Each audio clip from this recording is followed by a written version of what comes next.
Bab 1054. Kakek Buyut. Ketiga anak berteriak dan lari mendekatinya. Meskipun mereka berjanji untuk tidak menangis, namun saat melihat kakek buyut seperti ini, mereka tetap berlinang air mata. Namun, mereka teringat pesan Mami. Mereka segera mengusap mata mereka dengan tangan kecil mereka, lalu berusaha sebaik mungkin untuk tersenyum. Kakek Buyut, kami datang untuk berdiskusi denganmu. Kakek Buyut, aku Carlos. Aku Charles. Aku Carla. Kakek Buyut, apa kakek bisa melihat kami? Ketiga anak yang mengelilingi hamparan Tuan Besar, dengan bersemangat mengajaknya berbicara. Tuan Besar perlahan membuka matanya dan memandang mereka dengan pemandangan kabur. Air mata mengalir di matanya. Dan lelaki tua itu mengulurkan tangan, seolah ingin mengatakan sesuatu kepada anak-anak. Kakek Buyut, ketiga anak berjalan mendekatinya, menaruh tangan mereka di atas tangan Tuan Besar. Tuan Besar menggenggam tangan mereka. Air matanya mengalir.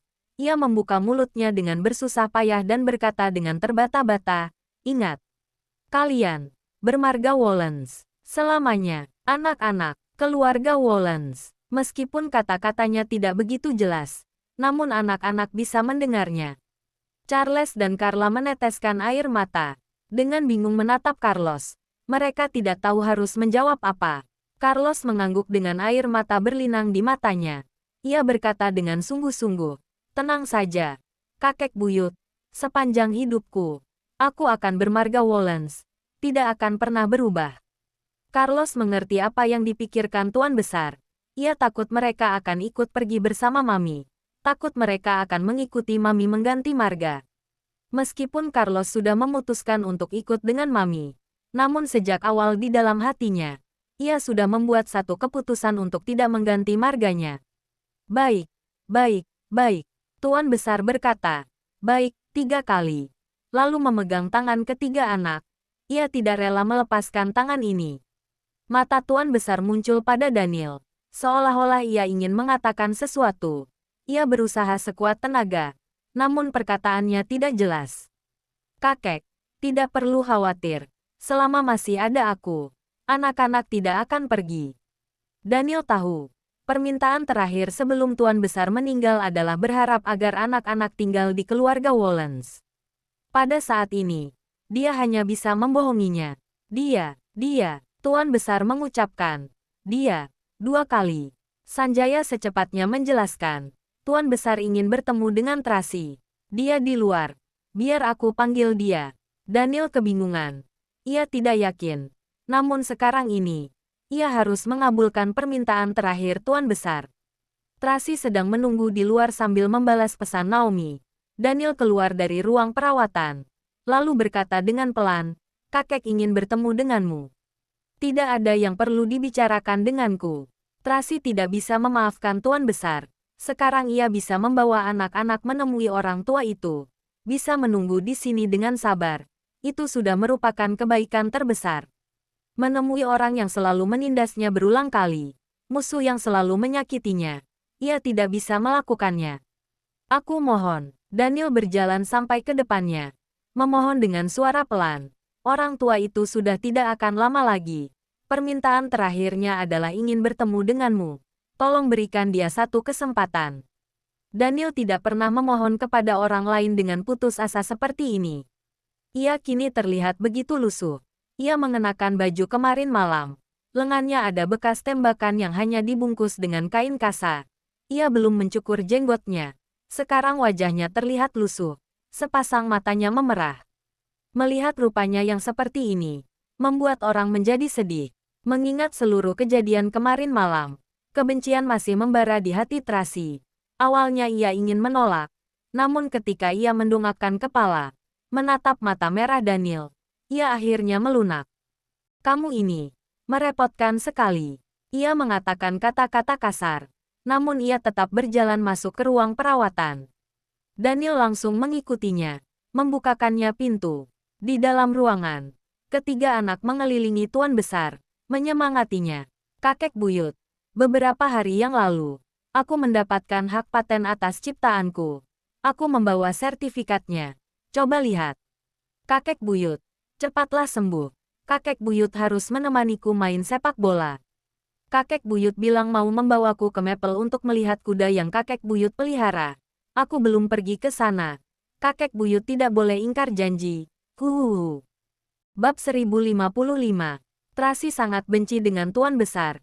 Jika bukan karena dia begitu keras kepala memaksa Daniel untuk menyerah, saat itu dia tidak mungkin berpisah dengan anak-anaknya. Dia juga tidak mungkin menderita akibat perlakuan tidak adil. Bibi Juni juga tidak mungkin mati. Tidak hanya itu, ia juga sangat mempercayai Victoria, membawa musuh masuk ke dalam rumah, yang menyebabkan Carla diracuni. Bahkan hingga saat-saat terakhirnya, ia tidak sadar untuk mengkonversi dan masih menyembunyikan Devina, sehingga menyebabkan adegan bertabrakan kemarin malam. Semua tragedi berawal karena sifat keras kepala orang tua ini. Takdir yang dimilikinya kini sebenarnya adalah karena perbuatannya sendiri. Ia membunuh anaknya dengan tangannya sendiri. Kini hidupnya juga berada di ujung tanduk. Ini yang disebut karma yang datang dari dosa itu sendiri. Namun, melihat anak-anak yang sedih, perasaan Tracy campur aduk. Meskipun Tuan Besar sangat berbeda, namun cintanya kepada anak-anak adalah tulus.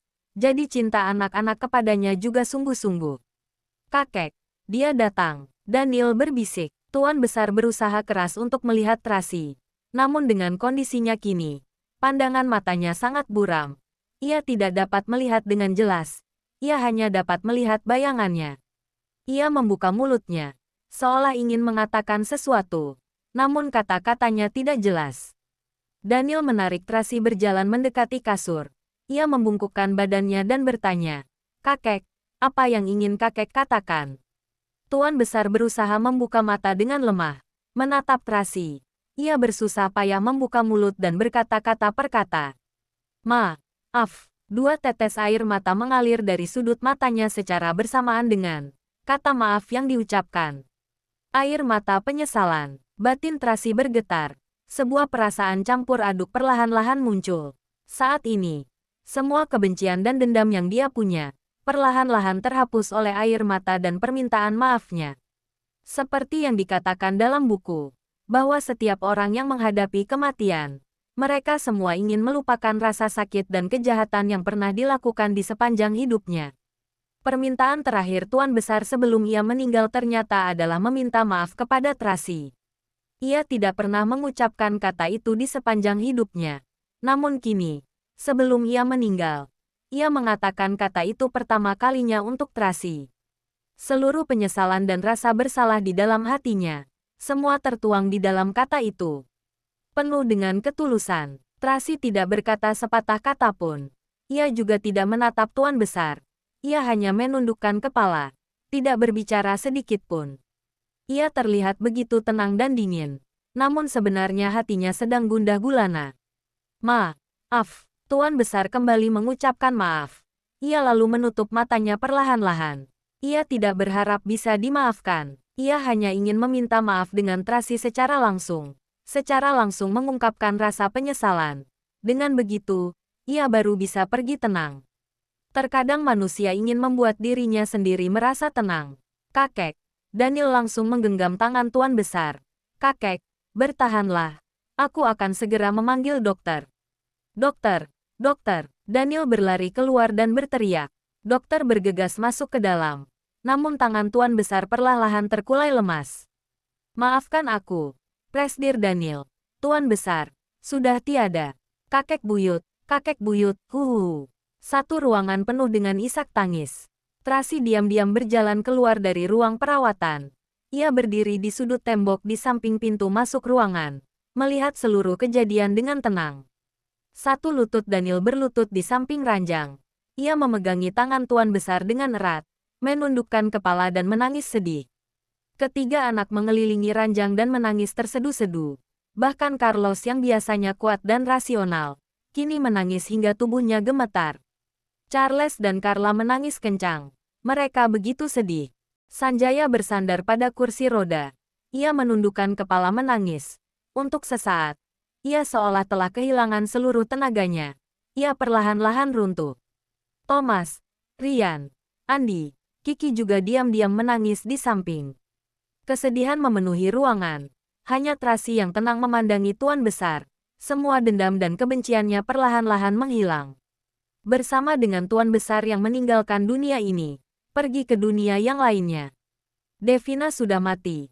Tuan Besar sudah mati. Victoria sudah mati. Linda juga sudah ditangkap. Dalam sekejap, ia merasa bahwa misinya sudah selesai. Bab 1056. Tracy tidak berada terlalu lama di dalam ruang perawatan. Ia diam-diam pergi. Daniel menariknya sebelum ia pergi dan berkata memohon. Anak-anak tinggal selama beberapa hari untuk menghadiri pemakaman Tuan Besar. Setelah 3 hari, aku akan mengantarkan Carlos dan Carla untukmu. Baiklah, Tracy langsung menyetujuinya. Ia pun memperingatkan Daniel. Jangan coba-coba menipuku. Jangan khawatir, Daniel terlihat sangat lelah. Kamu boleh memegang kataku. Tracy mengangguk-anggukan kepala. Ia memutar badannya dan pergi. Ia tidak menyukai situasi seperti ini. Ia ingin sendirian dengan tenang. Paula mengendarai mobil, melirik ke spion tengah dengan hati-hati sambil berusaha mengamati raut wajah Tracy. Nona Tracy, apakah Anda baik-baik saja? Aku baik-baik saja. Tracy sangat tenang. Pergi ke makam Akiyama.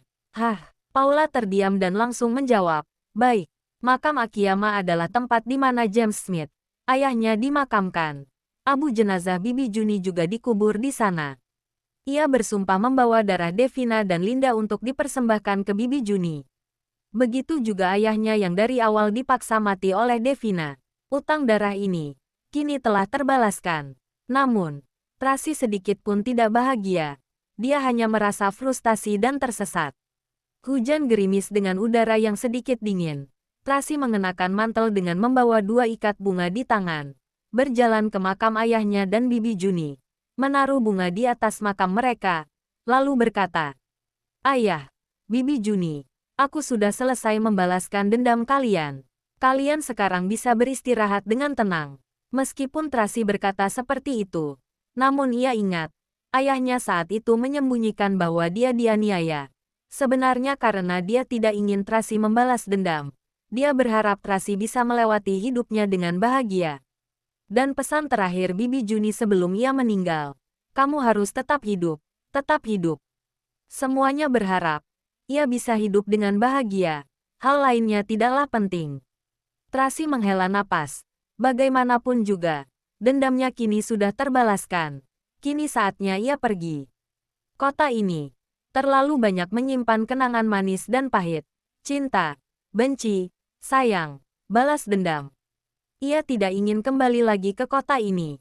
Nona Tracy, Paula berbisik melapor. Cecil memberitahu bahwa Duke Louis kini ada di kota Bunaken. Pasti Tuan yang menyuruhnya untuk menjemputmu. Begitu Paula selesai berbicara, ponsel Tracy langsung berdering. Ia mengangkat ponselnya. Duke Louis, Tracy, kakakmu menyuruhku datang menjemputmu. Apa aku boleh langsung ke rumahmu? Boleh. Aku akan segera pulang. Sampai jumpa di Bukit Haruna.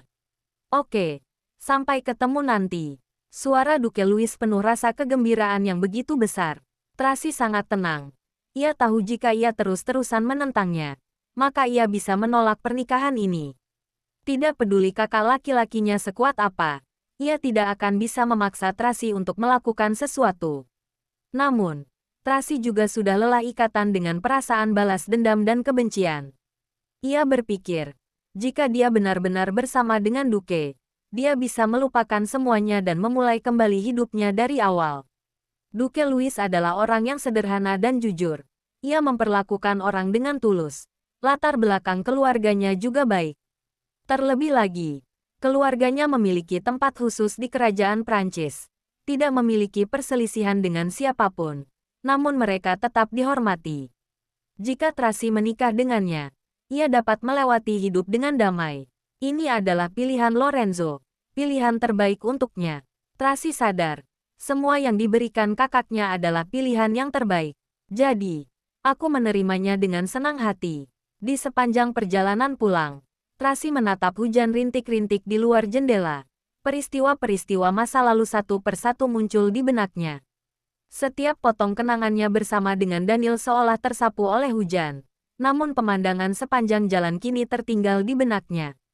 Tracy berulang kali mengingatkan dirinya sendiri. Ia harus meninggalkan semuanya. Saatnya untuk mengakhiri semuanya.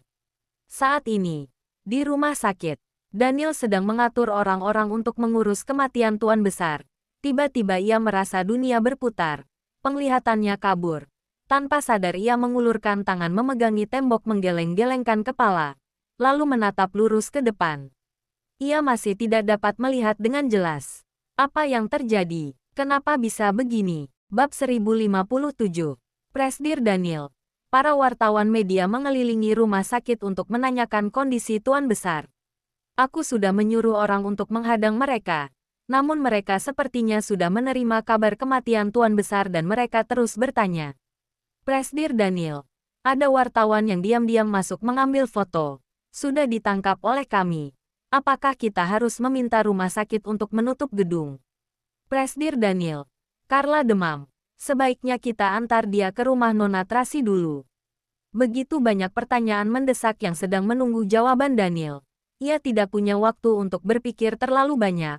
Ia langsung kembali sadar dan mulai mengarahkan dengan tegas. Lily, antarkan Carla kembali ke Bukit Haruna. Pengobatannya tidak boleh dihentikan. Baiklah, Thomas. Antar Carlos, Charles dan Paman Sanjaya pulang ke rumah. Biarkan mereka istirahat dulu. Tunggu sampai upacara pemakaman baru datang. Mengerti, Rian. Mengenai berita kematian Tuan Besar, minta media untuk tidak terburu-buru. Jika tidak, mereka akan bertanggung jawab langsung di hadapan hukum. Minta rumah sakit untuk menutup gedung. Baiklah, setelah semuanya selesai ditangani, Daniel kembali sibuk menangani urusan perusahaan. Kematian Tuan Besar kembali membuat saham perusahaan bergejolak. Setelah para petinggi grup keluarga Wallens mendapatkan kabar kematian Tuan Besar, mereka langsung datang ke rumah sakit. Sedangkan petinggi-petinggi dari kantor pusat di luar negeri sedang dalam perjalanan ke sini. Direktur Tony meneleponnya 3 kali. Namun Daniel sama sekali tidak menjawab. Winnie mengirimkannya banyak pesan singkat. Menunggu balasan Daniel. Saat ini, Daniel tidak punya waktu untuk meladeni mereka. Ia harus menemui tim pengacara menangani surat wasiat Tuan Besar terlebih dahulu. Kemudian menemui para komisaris. Serangkaian pekerjaan ini membuat Daniel sibuk hingga kepalanya pusing. Ia sama sekali tidak punya waktu untuk memperdulikan kondisi tubuhnya sendiri. Lagi pula gejalanya yang muncul sebelumnya sangat singkat dan bisa pulih dengan cepat. Ia berpikir, mungkin karena ia terlalu lelah. Bagaimanapun juga ia sudah begadang beberapa malam. Dia hampir tidak tidur sama sekali siang hari. Tidak peduli sekuat apapun tubuhnya, pasti akan tumbang juga. Ia hanya merasa sedikit tidak enak badannya. Bukan masalah besar. Pada saat yang sama, di villa sisi utara, mobil Duke Louis baru sampai di depan rumah. Ternyata Tracy sudah pulang. Ia turun dari mobil, lalu terburu-buru menghampirinya. Tracy. Tracy mendongakkan kepala melihat senyum cerah di wajah Duke. Senyuman itu seperti sinar matahari di tengah musim dingin, membawa rasa hangat untuk orang-orang. Tidak disangka. Aku bisa secepat ini bertemu denganmu. Aku sangat senang, Duke berkata sambil tersenyum. Kakakmu bilang, lusa, kita akan pulang ke Emron. Aku sudah memesan tiket pesawatnya. Tracy sedikit menganggukkan kepala. Kamu sudah menempuh perjalanan yang jauh. Pasti lelah. Istirahat dulu sebentar. Aku akan mengurus beberapa hal terlebih dahulu. Baik, Duke menganggukkan kepala. Sebentar lagi kita akan meninggalkan kota ini. Banyak hal yang harus diurus. Aku tidak akan mengganggumu lagi. Kamu urus saja dulu. Naomi, antarkan Duke ke kamar tamu. Perintah Tracy. Baik, Naomi mengarahkan Duke dan bawahannya ke lantai atas. Tracy masuk ke dalam ruangan. Ia terlebih dahulu mencari tabib Hansen. Mengatakan kepadanya bahwa ia akan pulang ke Emron dan memintanya untuk pulang bersamanya. Terus memberikan pengobatan lanjutan kepadanya dan Carla. Tabib Hansen dengan usianya kini, sebenarnya tidak ingin bepergian jauh. Namun pengobatan Tracy dan Carla sudah di depan mata, tidak bisa ditunda lagi. Sedangkan konflik keluarga Moore dan keluarga Wallens semakin rumit, kemungkinan pengobatan mereka bisa saja terhenti. Tabib Hansen mempertimbangkannya berulang kali. Ia akhirnya menganggukkan kepala. Baiklah. Pengobatan adalah yang terpenting. Terima kasih. Tabib Hansen terima kasih. Tracy sangat berterima kasih. Ia sempat berpikir jika Tabib Hansen tidak setuju, maka akan sangat merepotkan. Tak disangka, Tabib Hansen menyetujuinya dengan begitu mudah. Kapan berangkat? Tanya Tabib Hansen. Aku akan bersiap-siap terlebih dahulu. Lusa, Tracy berkata. Aku akan siapkan semuanya. Jangan khawatir. Harus siapkan beberapa obat. Obat-obat itu tidak bisa dibeli di luar negeri. Waktu 2 hari sedikit mepet. Aku akan minta Amanda dan Dixon untuk menyiapkannya. Baik. Aku akan minta Paula untuk membantumu. Bab 1058. Tracy meminta Paula untuk bekerja sama dengan Tabib Hansen menyiapkan bahan-bahan untuk obat. Kemudian menyuruh Naomi untuk menangani proyek akhir Ocean Wild Kota Bunaken. Setelah semuanya diatur dengan baik, dia datang menemui Duke. Duke sudah selesai mandi, berganti pakaian santai yang nyaman. Ia duduk di sofa sambil minum anggur dan membaca email. Tracy mengetuk pintu dan masuk. Duke sangat gembira. Tracy, kamu sudah selesai. Ya, Tracy membawa beberapa kue dan makanan ringan. Kemudian meletakkannya di meja. Makan makanan ringan dulu. Masih ada 1 jam lagi sebelum makan malam. Terima kasih. Duke sangat senang karena Tracy memperhatikannya. Ia buru-buru mengeluarkan kotak perhiasan yang sangat indah. Tracy, apa yang kamu suka? Kalung. Tracy sedikit mengangkat ujung bibir. Duke memang paling suka membelikannya kalung. Harga setiap kalungnya sangat mahal. Lemari perhiasannya sudah penuh dengan kalung permata yang dia berikan padanya. Ya, buka dan lihatlah, kata Duke dengan misterius. Tracy tidak berharap apapun. Dia membuka kotak itu secara perlahan dan seketika terpana.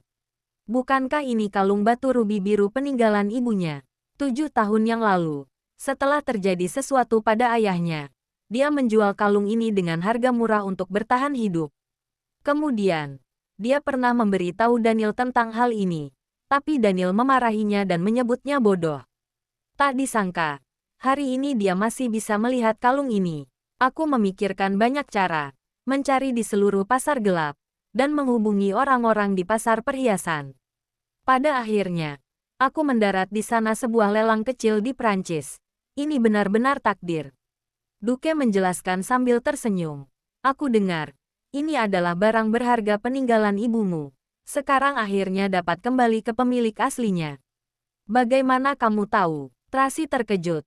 Dia tidak pernah teringat tentang hal itu. Aku melihat foto di kantor kakakmu. Foto kakakmu dan ibumu. Di foto itu, ibumu memakai kalung ini.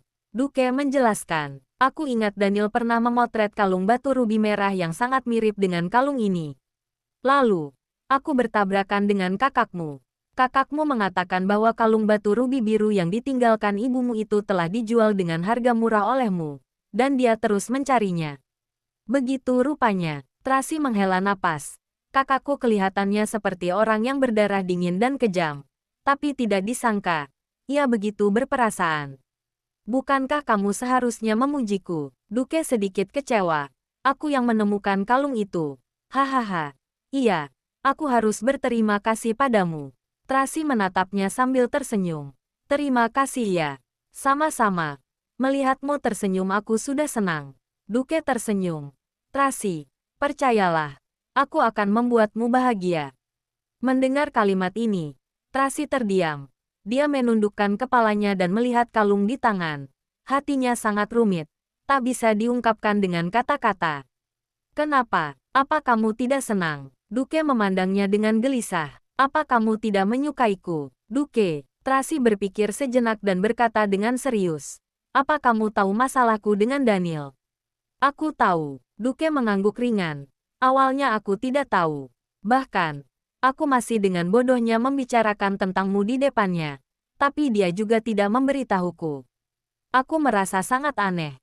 Kenapa dia terus muncul di antara kita dan menabur perselisihan? Sekarang aku akhirnya mengerti. Kamu adalah ibu dari anak-anaknya. Tapi, kakakmu mengatakan bahwa kalian telah putus. Juga mengatakan bahwa kamu tidak akan bersamanya lagi. Apa itu benar? Ya. Tracy mengangguk dan berkata sambil menghela napas. Aku dan dia tidak bisa kembali lagi. Oh, Duke juga menghela napas. Sebenarnya, Daniel sangat mencintaimu. Ketika kamu mengalami kecelakaan 2 tahun lalu, dia mendapat pukulan sangat keras. Aku belum pernah melihatnya dalam keadaan tertekan dan tidak berdaya seperti itu. Jika bukan karena anak dan tanggung jawab, aku khawatir dia tidak bisa bertahan lagi. Jangan lupa like, komen, and subscribe ya. Terima kasih. Tunggu terus kelanjutannya.